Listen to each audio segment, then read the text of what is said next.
میرے نبی پاک نے فرمایا 3 کام کرو تمہیں فائدہ ہوگا۔ حضرت عبدالرحمن ابن عوف فرماتے ہیں میں نے اس کا تجربہ کیا اس حدیث کا،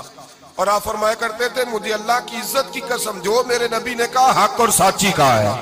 حق اور سچ کا ہے۔ حضور سید عالم صلی اللہ علیہ وسلم نے فرمایا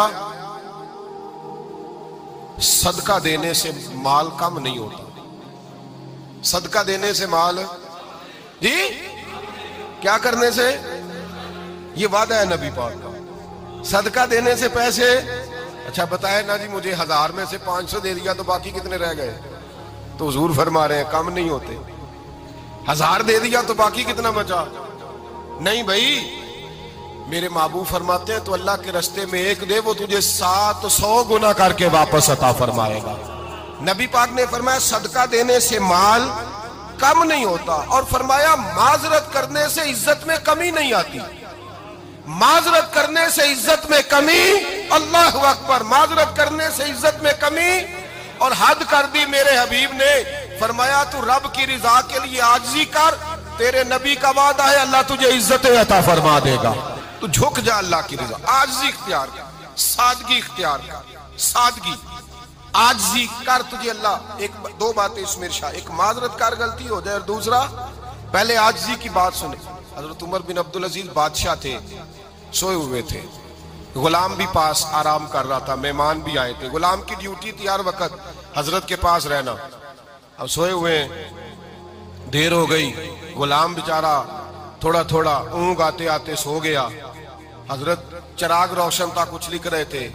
مہمان بیٹھا تھا، خادم سو گیا، اب چراغ نہ آہستہ آہستہ گل ہو گیا، بجھ گیا، حضرت اٹھے، بوڑھے آدمی تھے، چراغ صحیح کرنے، مہمان کہنے لگے حضور میں نہ کر دوں، میں نہ کر دوں، کہنے لگے نہیں تم مہمان ہو، مہمان سے خدمت نہیں لی جاتی۔ تو اس نے کہا غلام کو جگائیے، فرمانے لگے ابھی تو بیچارہ سویا ہے اور نیند سے بیدار کر دوں، خود گئے، اس میں تیل دوبارہ ڈالا، بتی ٹھیک کی، جلائی، واپس آ گئے، وہ مہمان اب بادشاہ کا مہمان بھی تو کوئی بادشاہ ہی ہوگا نا،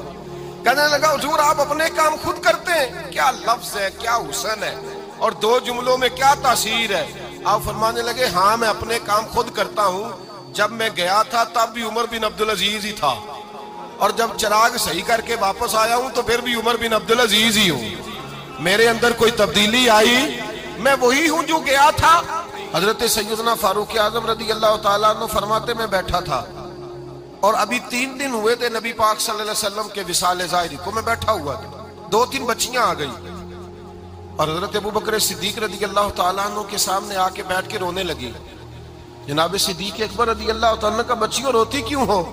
تو کہنے لگے آپ خلیفہ بن گئے ہیں، جب سے ہمارے ابا کا انتقال ہوا تھا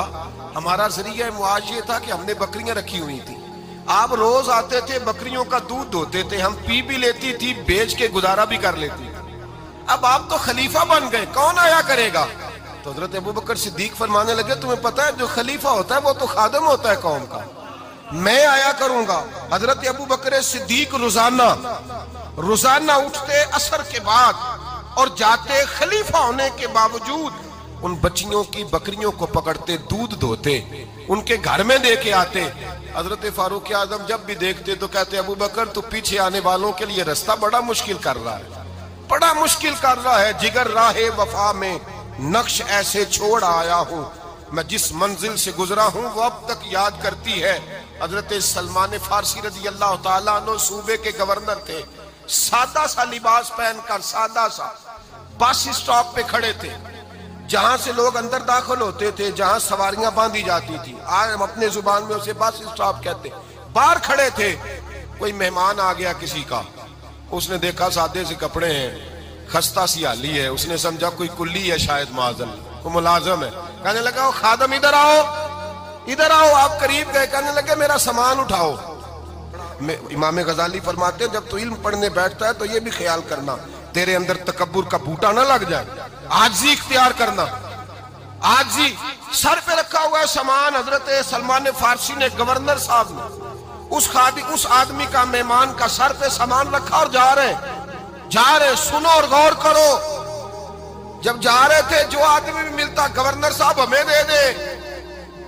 مہمان پریشان ہو گئے، کہنے لگے حضور آپ گورنر ہیں؟ فرمانے لگے نہیں، یہ تو میرا دنیا داری کا نام ہے جو ان لوگوں نے رکھا ہوا ہے، اصل میرا نام وہی ہے جو تو نے لے کے پکارا ہے، اصل نام وہی ہے۔ تو نے کہا غلام ادھر آ، آپ فرمانے لگے پہلے میں ایک یہودی کا غلام تھا، پھر رب تعالیٰ نے فضل کیا تو میں محمد عربی کا غلام ہو گیا،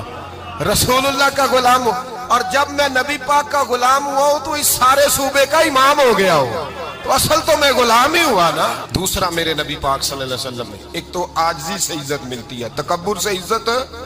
وہ جو بندہ جھجکتا ہے نا تیرے نیڑے جانے سے، تو کہتا ہے میری بڑی عزت کرتا ہے، وہ عزت نہیں کرتا۔ شیر کی عزت ہوتی ہے کہ خوف ہوتا ہے؟ بولے نا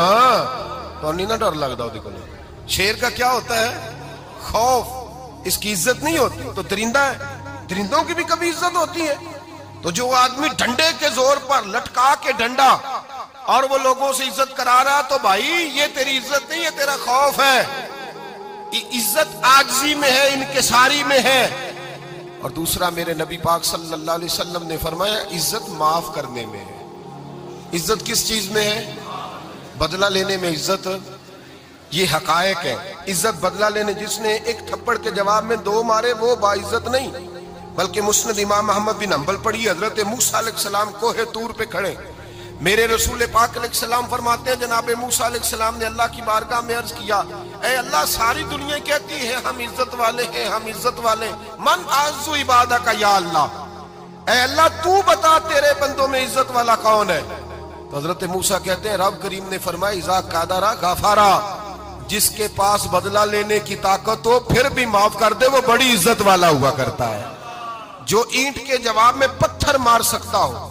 جو گولی کے جواب کے اندر 15 گولیاں مار سکتا ہو، لیکن معاف کر دے وہ بڑی عزت والا ہے۔ عزت والا ہے جو معاف کرے۔ حضرت فخر جہاں دہلوی بہت بڑے درویش تھے، سلسلہ عالیہ چشتیہ کا بہت بڑا نام، اور اس صوفی کے آپ حالات پڑھیں تو رب کریم نے بڑا ہی نوازا ہوا تھا۔ دلی کی جامع مسجد کے خطیب، اور ان کی کرامت یہ تھی کہ جو آدمی آ کے سامنے کھڑا ہوتا تھا نا اسے بتانا نہیں پڑتا تھا کہ میرے دل میں کیا ہے، بتانا نہیں پڑتا تھا۔